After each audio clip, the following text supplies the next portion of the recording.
Hi guys, Dustin here with another Star Trek The Official Starships Collection from Eaglemoss, and we are taking a look at the U.S.S. Thunderchild NCC 63549, or let's put this in other words, the Akira Class Starship. These ships were launched in the 2370s with a length of 464.43 meters, max speed of warp 9.8. Jump in. And the ship is basically a little bit identical to the same concept as the NX-01 Enterprise, but we'll take a look at that when we get around to it. The class is Akira, constructed in Antares Fleet Yards, launched in late 24th century. Other fancy words. 500 crew members approximately. Top speed of warp 9.8, already mentioned. Weaponry includes weapons powered with multiple launchers, plus saucer mounted launchers and phaser strips. So, let's jump in. This ship was in service for the late 24th century and saw action and conflicts with the Borg and the Dominions. This ship does not have a secondary engineering hull of a large, but it actually comprises a large saucer section, the Humanitarian-style double hull on top. Warp cells hung down from below, kind of like the same way as the U.S.S. Reliant. Its sleek profile is just amazing, because this is actually a fan favorite, even my favorite. Weapons pods on top of the spar beneath the bridge feature multiple torpedo launchers.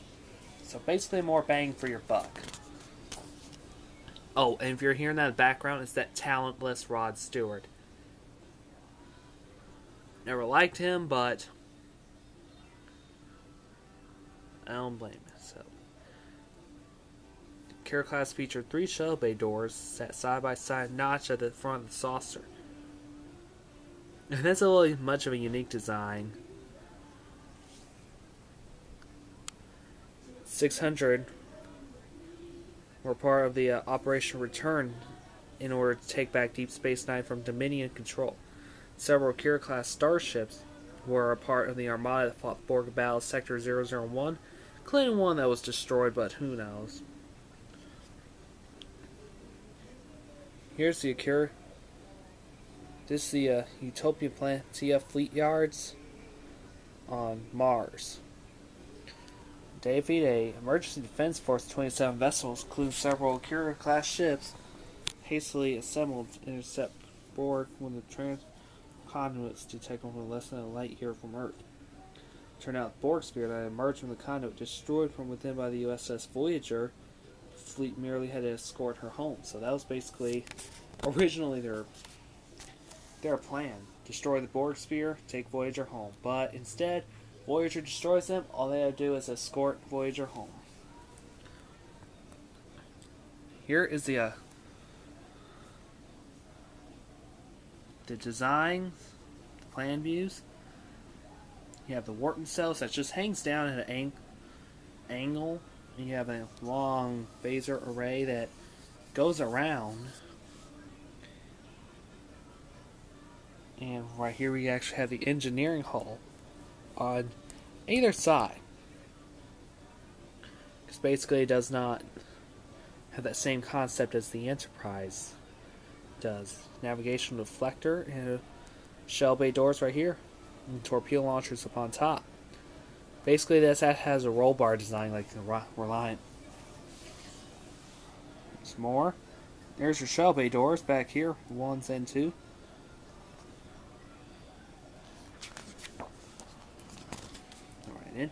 Now, designing the never new Starfleet vessels now Borg-led creation of the Akira Class.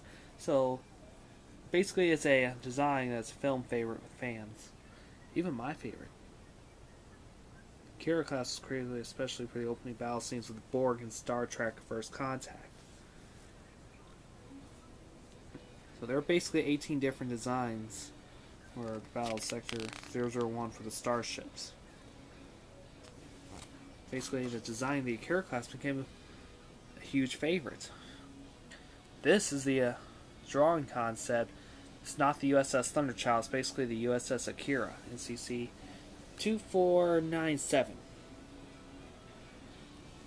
And more, you actually have the shell bays right here.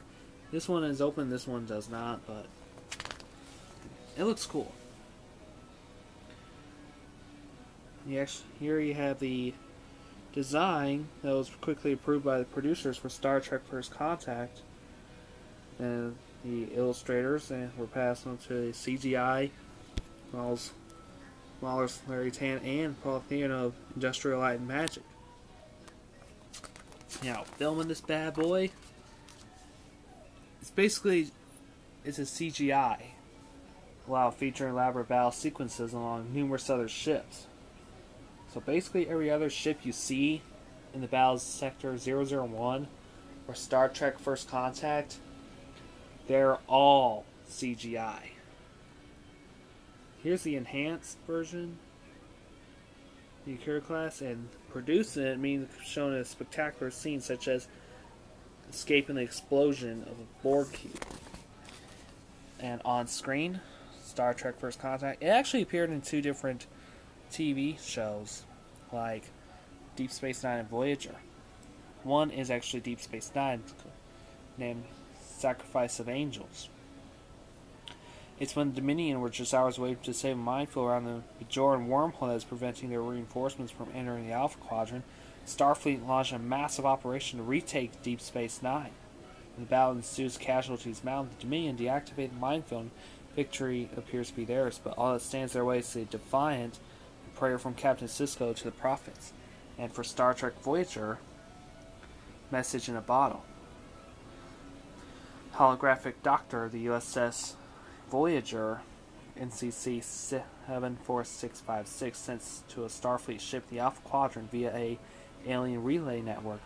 Upon the arrival, Doctor found himself aboard the U.S.S. Prometheus. The experimental warship has been hijacked by the Romulans. We'll take a look more at the U.S.S. Prometheus when we get around to it. So the Doctor not only has to contend with the Romulans, but also 3 ships were to destroy the Prometheus, rather let it fall into enemy hands. Now, there are several Akira Class ships that actually made their appearances, but only one, Star Trek First Contact, had a clear registry number of NCC 63549, and this was the U.S.S. Thunderchild. Now, the U.S.S. Thunderchild was named after the warship that featured in H.G. Wells' novel, The War of the Worlds. The book, the HMS Thunderchild, was a steam-propelled warship that drew away Martian fire to allow civilians to escape. So this is basically the only registry number, so that's the reason why they actually put it on there. Akira-class ships featured in several major battles during the Dominion War, such as taking part in Operation Return and Sacrifice of Angels. I saw action in the first battle in Shintoka in the episode Tears of the Prophets, where 2 of the ships of this class were destroyed by orbital weapons. And the next ship we're going to take a look at is the Jem'Hadar Battle Cruiser. This big old bad boy right here. And, as always, look on the back. Have the design of the ship. Let's get right to the model. I jumped the gun and went ahead and took it out. So here's the Akira Class Starship. No flaws except for the lettering right here, where instead it says United Federation of Planets. There's actually a T missing in Federation, but I ain't gonna much complain about it. Like, mistakes like that happen, but it'll be alright. This ship is basically has the same concept as the U.S.S. Well, not U.S.S., but Enterprise NX-01. I'll take a look at the ship and the Thunderchild itself. We'll do a compare and contrast video, both of them. Your engineering hulls are right here, and warp nacelles are just sleeking at angle down.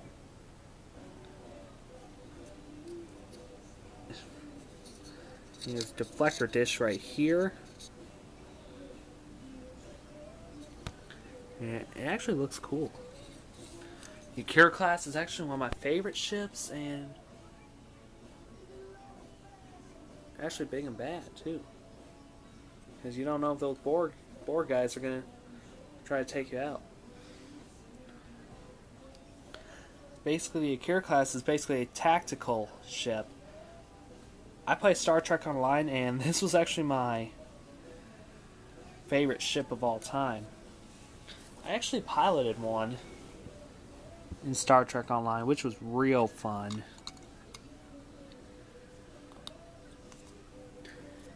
And display stand, and this is basically the way it is, because it actually have this little gap right here, just like the way for the NX-01 Enterprise. And despite the fact that the T in Federation for the United Federation of Planets is missing, but I won't much complain about it. But all I have to say is that I like the ship, I like the design, and it looks pretty cool. My name's Dustin, I will see you again for the Jim Hadar Battle Cruiser. I said it right, did I? Yep. Alright, Battle Cruiser.